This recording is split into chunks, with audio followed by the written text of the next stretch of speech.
Hey, and we're back for another episode of Before You Buy, the show where we give you straight-up gameplay and our first impressions of the latest games releasing. Hi folks, it's Falcon, and today it's Sonic Frontiers. So the past decade hasn't been too kind to the Blue Blur, but this time around, Sonic team went back to the drawing board, and with Sonic Frontiers, they're taking the Hedgehog in a pretty new direction for the franchise, and, well, it's an open-world game. It's a radical departure for the series that could have been a disaster, but in my opinion at least, it's the best 3D Sonic game in years. I mean, that's maybe not saying much, considering the track record. There's kind of a few really good ones and a lot of duds, but it's kind of a hard game to review, being I am both a Sonic fan and a fan of games in general. But after spending a couple of dozen hours with it, I can't really say exactly how everyone's going to feel about it. I could say that as a Sonic fan, as a Sonic game, it's easily the best in probably a couple decades. I like it better than Colors even. But as a game, it's got a lot of good, but there's also some bad. So let's just get into it, and hopefully I'll be able to give you some kind of conclusion by the end. So what is Sonic Frontiers? It's an open-world action game, but it's got Sonic. All the open-world staples are here, but it's got a Sonic the Hedgehog twist. You have to uncover the map, collect a whole lot of junk, and progress through the story. Now, instead of being 100% open world, it's split up into 4 main islands that function kind of like extremely large levels that you do progress through on a basically linear fashion. So it's not a full-blown open world, but these levels are big enough I kind of feel like it's safe to call it open world. I do definitely get what open zone means now. Plot's not really something to write home about. It's a standard Sonic plot where Dr. Eggman, Sonic's eternal nemesis, goes to some random place, wakes up an ancient evil. Sonic follows him to fight it. Instead of the Lost Hex, you go to the Chaos Islands. What's different about this entry compared to Sonic Lost World is the tone.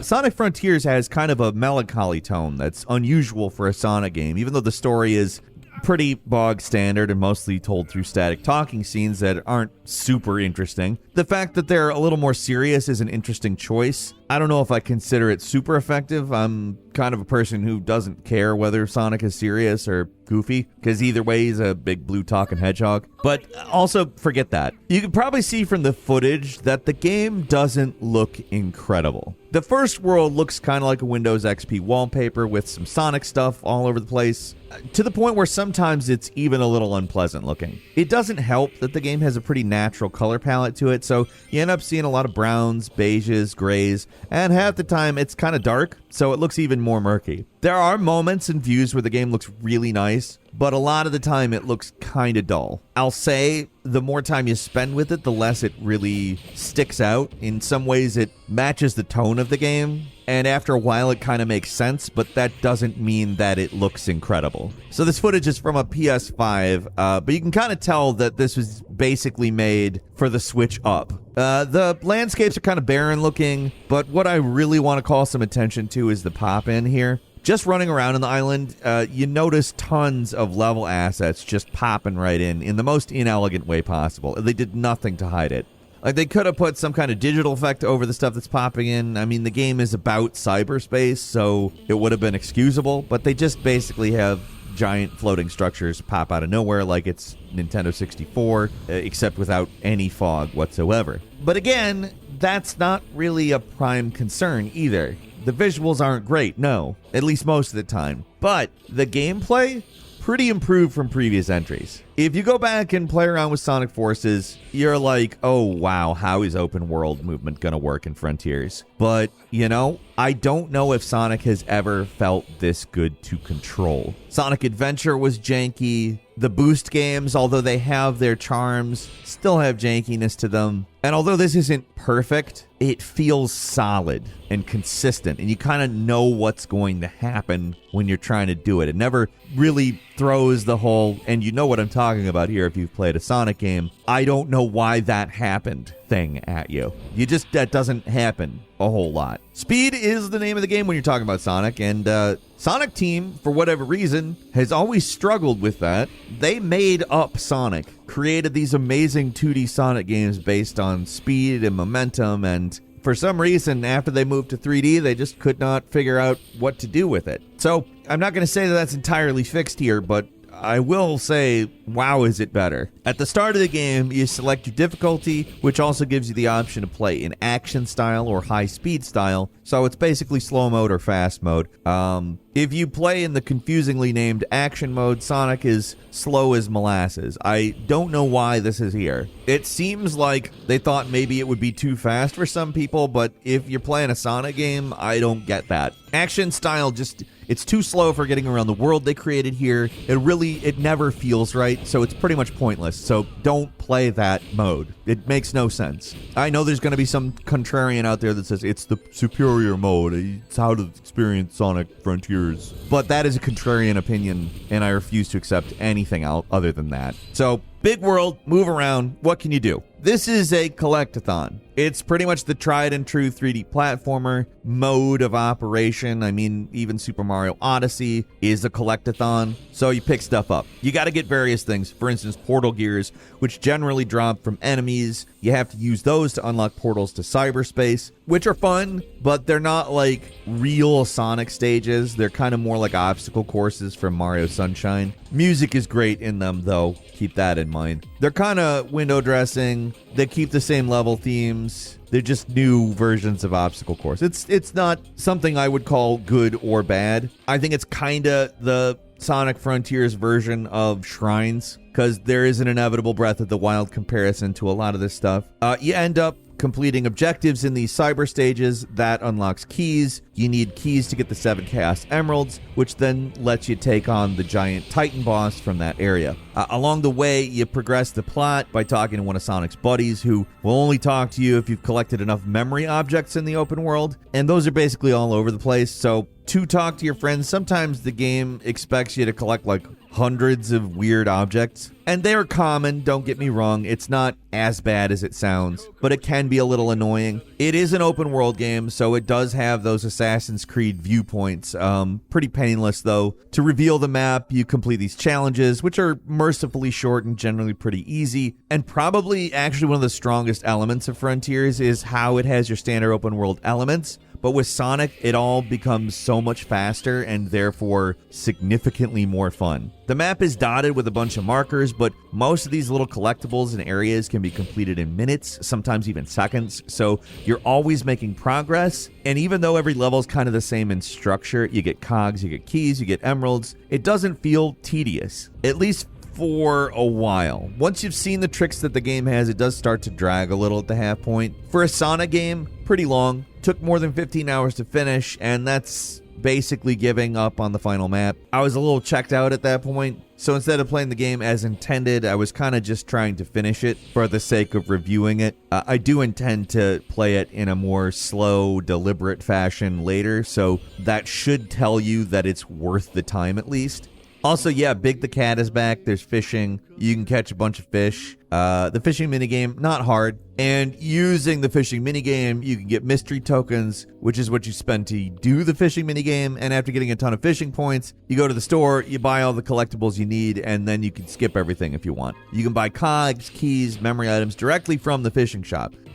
Seriously, in Sonic Frontiers, the speedrunning strategy is going to be ignoring everything and fishing, I think. But I also have to say I appreciate that the game lets you engage with it on your own terms. Most of the time, it's not too hard to get the required keys. But the final island, at least going at the pace I was going at, I felt like I'd seen everything and wanted to finish it for the sake of being able to say I finished it in the review. There's still stuff I want to see, and I'll see it on another playthrough. And I'm interested in another playthrough, so there's that. But let's forget that structure and go back to a gameplay thing. There's combat in this game now. It's been overhauled. It's kind of just mashing buttons, but there's some new moves, like this dodge move. You can parry. There's a bunch of combo attacks. We've already talked about it, but the side loop generates a trail. Sonic runs around. You close the circle, and it'll damage enemies or it'll activate certain structures. It's fun, works well with the high-speed gameplay, but they definitely need to come up with more uses for it next time around, because by then you're not really too concerned about the side loop. So combat encounters are fast and actually super fun. There's a great variety of enemies. There are some issues where you might get close to one and the game might take control of the camera and force you to look at that as opposed to the one that you're trying to actually kill at the moment. You may have already killed this guy a dozen times already and want to ignore it, but the game wants you to fight it again. That's kind of the only major problem here. Taking away control is kind of a serious issue in a game like this. You run too close to an enemy and you're forced into an arena with it. You run into a boost pad and suddenly you're trapped in a side-scrolling section that you've already done. Sometimes there's parts where you have free control and the game locks you in with invisible walls. It's a free-for-all, and it's been an issue in Sonic games for a while now. Like, think of Mario Odyssey. The game has a lot of different movement styles, but there's a pretty clear separation between them. With Sonic, it's less like that. You do have all the different types of movement. You got 3D movement, you have 2D movement. Sometimes you can attack, sometimes you can't. Sometimes rings are health. Other times you can only take a limited number of hits, and sometimes it just feels really arbitrary. It doesn't suit the game because the base movement can be really satisfying when the game cuts you loose of all of the movement, but most of the time it doesn't. And it makes things that should be easy sometimes seem harder, just because you don't know what the game's going to actually let you do. And a lot of people ask questions about momentum with Sonic. It's kind of weird. Sonic can just stop on a dime. It looks weird. It doesn't feel right. It's probably to some extent necessary with the boost formula, but it doesn't feel natural, and I feel like momentum is something that really could have been done better, especially in this situation. Not too much of a problem, to be honest, though. It's kind of an easy game, but there are times when the game design is not great. As you progress through the story, there's a few mini games. They break things up. You herd sheep, or there's a little Ikaruga shooting segment. They're mostly okay, but there's one near the end that's absolutely awful. Without spoiling anything, it's a pinball mini game where you have to get a high score to progress. You got 2 lives, and the main method of earning points is to collect randomly appearing rings. I like pinball. I like Sonic Spinball, even. But this is not good pinball physics. They're janky and they're bad. Sometimes the ball just clips right through the bumpers. It's got no reason to be there. It's bad. Boss fights, however, are better than that, at least. They're a little janky and awkward, but the music is great and the spectacle is great. The part leading up to the boss is usually the best part. Sonic avoids attacks, climbs up them Shadow of the Colossus style, and you actually become Super Sonic and fight them mano-a-mano. It's mostly just button mashing and hitting the parry button every once in a while, which can be a little frustrating because there's kind of stiff control in these sections, but they're really cool looking and they feel really satisfying, and that goes a long way in a Sonic game. After I finished, I gotta say overall impressions are mixed. Open world stuff is fun, but they needed to do more to vary it. Second half of the game, combat's much improved. It could be better. It's definitely a step in the right direction. Level design's okay. Islands themselves, they're a little empty looking. I don't know if I consider them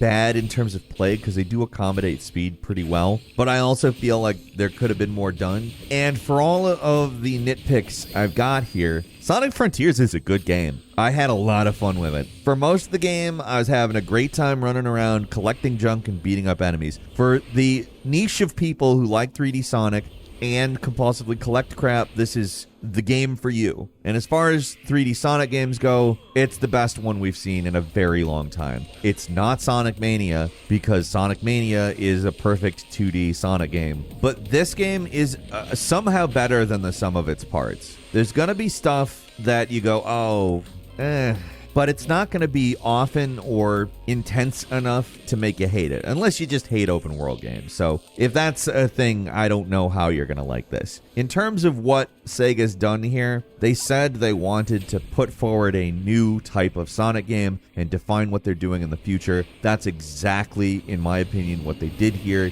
I think next iteration is probably going to be the ideal, but they introduced a ton of great stuff, did it right, and although there's some fat to cut off, there's some stuff that doesn't need to be there. And again, the open world stuff needs to progress more in terms of what it is, so that by the time you get to the second half of the game, you don't feel like you're still just doing the same stuff over and over. But not grading this on a curve. It's a good game. You're gonna like it if you want a better Sonic 3D game. I'm still excited about it. I'm still happy about it. I'm gonna play it more. So please don't take the kind of laundry list of problems here. It's not that I want to say the game is bad, because it's good. If we're grading on a curve, like with other 3D Sonic games, it's fantastic. If we're not grading on a curve, if we're comparing it to all other games, it's good and it's a big step in the right direction for Sonic. It's far from perfect though, and I, as a Sonic fan, feel like it's a good enough game that it's worth pointing that stuff out. I think they